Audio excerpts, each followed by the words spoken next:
ایک دن مولی نے دودھ سے اپنی گوٹیاں بھر لی تھیں۔ اس کا کام گایوں کو دودھ دینا اور پھر دودھ بیچنے کے لیے بازار لانا تھا۔ مولی کو یہ سوچنا پسند تھا کہ وہ اپنے پیسے کس چیز پر خرچ کرے۔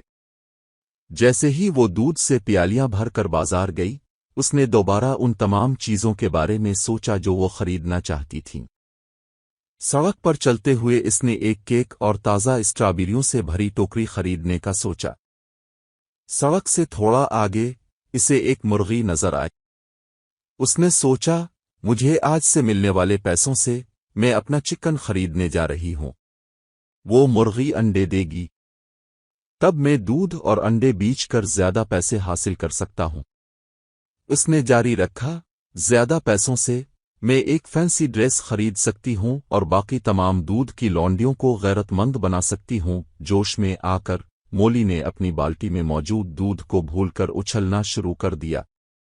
جلد ہی دودھ کناروں پر چھلکنے لگا۔ مولی کو ڈھانپ لیا۔ بھیگ کر مولی نے اپنے اب سے کہا، او نہیں، اب میرے پاس چکن خریدنے کے لیے اتنے پیسے نہیں ہوں گے۔ وہ خالی تالوں کے ساتھ گھر چلی گئی۔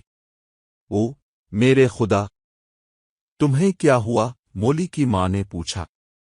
میں ان تمام چیزوں کے بارے میں خواب دیکھنے میں بہت مصروف تھی جو میں خریدنا چاہتی تھی کہ میں بالٹیوں کے بارے میں بھول گئی، اس نے جواب دیا۔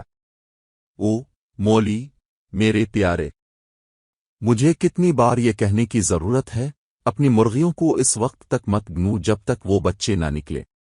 اخلاق، اس کے آنے سے پہلے اپنی خوش قسمتی پر اعتماد نہ کریں۔